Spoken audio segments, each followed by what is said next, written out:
Olá pessoal, professor Cleiton Teixeira aqui novamente com vocês, dando continuidade aí à nossa aula, agora no nosso módulo 2 aqui, segunda parte da aula. Na primeira parte nós falamos do tipo penal, vimos lá como que funciona o tipo penal, falamos da teoria conglobante, na tipicidade conglobante lá do mestre Zaffaroni, com entendimento do professor Capês, e seguindo a nossa aula aqui, então nós vamos falar de erro de tipo. Como o nosso tempo é curto aqui, eu não vou fazer muitas delongas aqui, nós vamos direto para o nosso material. Olha só. Falando então em erro de tipo, Erro de tipo é o erro sobre um dos componentes do tipo penal, uma das palavras que compõem a descrição do tipo. E nós vimos que lá no tipo penal nós temos o núcleo do tipo, o verbo do tipo, Por exemplo, subtrair coisa própria por erro no caso de furto, Então, aqui, pessoal, já até caiu no exame da OAB, numa peça prática de penal, onde falava que a pessoa havia subtraído um notebook da colega pensando ser o dela, Na hora da pressa, eles estavam na faculdade, ela subtraiu o notebook pensando que era o dela, levou embora para casa e antes mesmo de perceber isso, recebeu uma ligação da escola dizendo que ela tinha subtraído, que ela ia ser denunciada, etc. E aí configura o erro de tipo, Ela pegou, subtraiu a coisa própria, Subtraiu, lógico, o notebook da amiga, mas tendo que era própria, Como se dela fosse. Ela tinha certeza que era dela. Então aí configura um erro de tipo. O erro de tipo está lá no artigo 20 do Código Penal. Mas vamos seguindo no material, olha só. Ter relação sexual com menor de 14 anos, considerado, portanto, vulnerável, sem saber que era menor de 14 anos. E nesse ponto, nós temos aqui que existem crianças, pessoas de 14 anos que não aparentam ter mais idade. Então, pode configurar, nesse caso, também um erro de tipo, Caçador que acerta uma pessoa por engano, pensando ser um animal, configura também um erro de tipo, porque o caçador acerta uma pessoa pensando ser um animal, então ele acertou a pessoa e comete um crime de homicídio, Entretanto, nessa situação, ele erra, porque ele acerta a pessoa pensando ser um animal, e lá no homicídio fala matar alguém, E alguém você entende como pessoa, então estaria diante de um erro de tipo.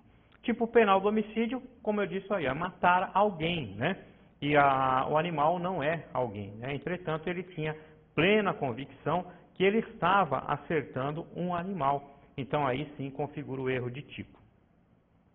O erro de tipo poderá ser essencial, quando a gente não sabe que está cometendo uma infração, ou acidental, quando apesar do erro a gente sabe que está cometendo uma infração. Então aqui existe a distinção do erro de tipo essencial e tipo acidental.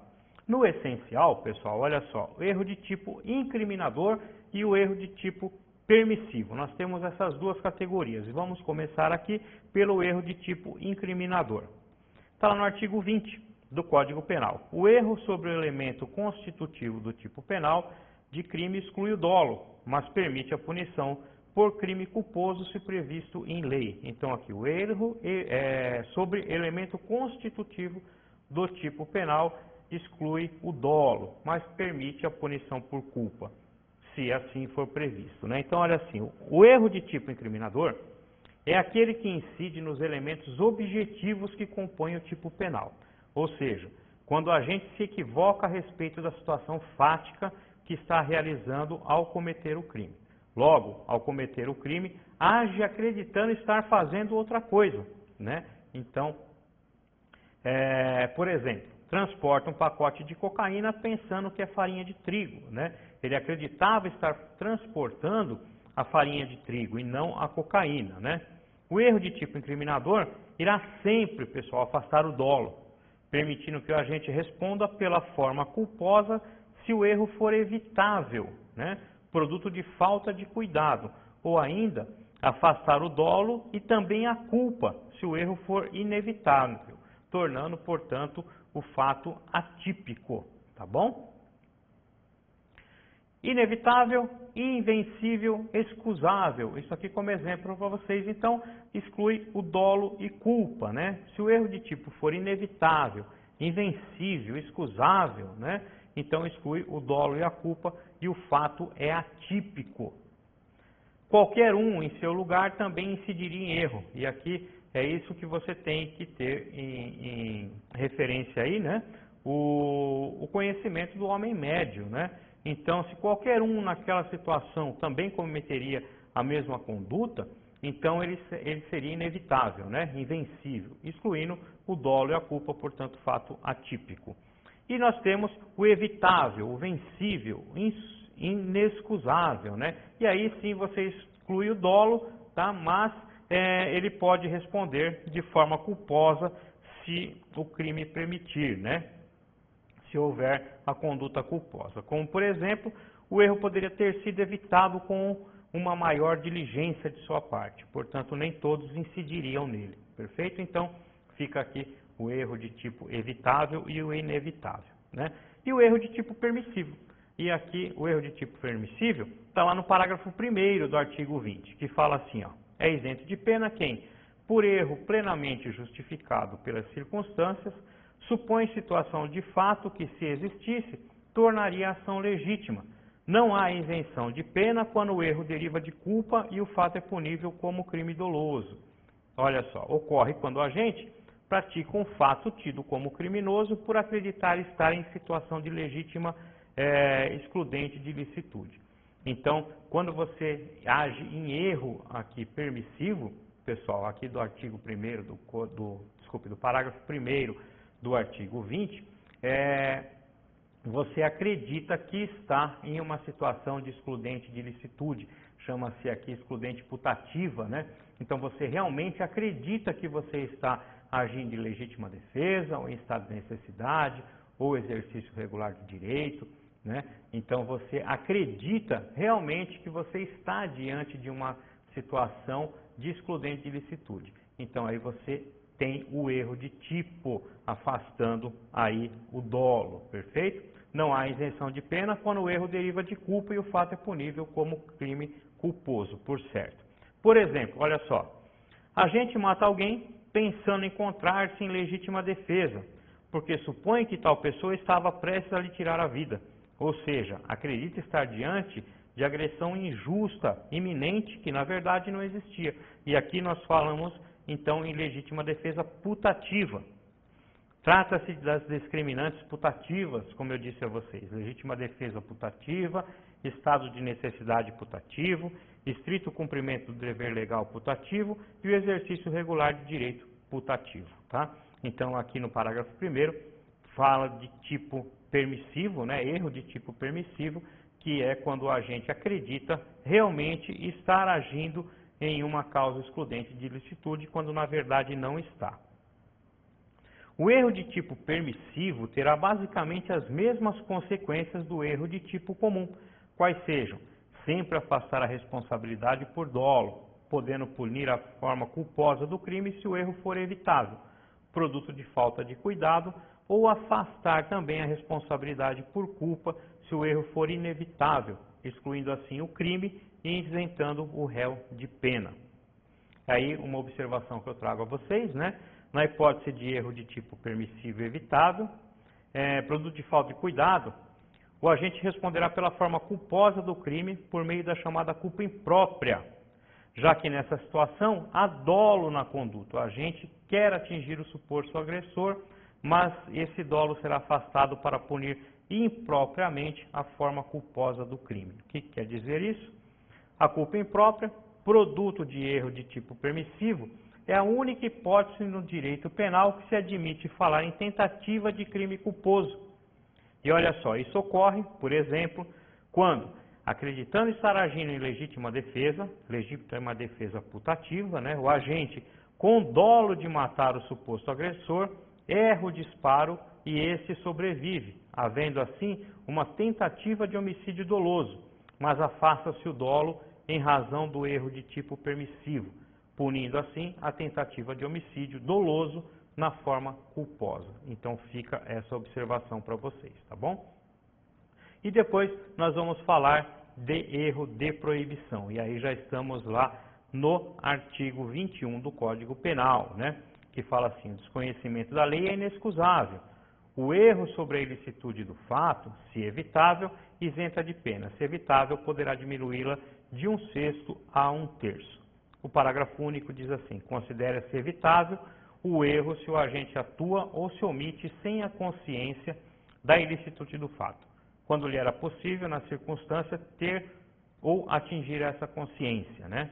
O erro de proibição ocorre quando o agente não conhece o caráter ilícito, proibido do seu comportamento, ou seja, erra a respeito da proibição daquilo que faz, atua sem conhecimento da ilicitude de seus atos. E aqui, por exemplo, né, pessoal, olha aqui comigo, você tem uma situação muito comum, até um tempo atrás, até no Brasil ser proibido, né, o porte ilegal de arma, por exemplo. Tivemos um referendo onde foi proibido, né, o porte ilegal. Acontece numa situação hipotética, por exemplo, que um parente seu foi morar no exterior há muitos anos e, sabendo que você é um admirador de armas de fogo, resolve presenteá-lo quando na vinda ao Brasil com uma arma de fogo. Sendo certo que essa pessoa saiu do Brasil há muito tempo, quando ainda era permitido que pudesse a pessoa portar uma arma de fogo aqui, sem maiores consequências, é parado no aeroporto e apreendida essa arma, né? Então, ele acredita aqui que realmente não existia a proibição e ingressa no Brasil com essa arma. Ele está diante de um erro de proibição, né? Ele não sabia da ilicitude daquela conduta, né? Ou seja, ele acreditava de toda sorte que era permitido. Então, ele comete aí um erro de proibição, um erro sobre a ilicitude do fato, perfeito? Então, seguindo, olha só, como o potencial conhecimento da ilicitude é um elemento da culpabilidade, fundamental para o juízo de reprovação, as consequências do erro de proibição que incide nesse elemento serão, olha só, como o potencial conhecimento da ilicitude é um elemento da culpabilidade, lá onde nós estudamos a terceira fase do conceito analítico de crime, né? Fato típico, antijurídico, ou ilícito, né? E culpável. E lá nós temos a potencial consciência da ilicitude.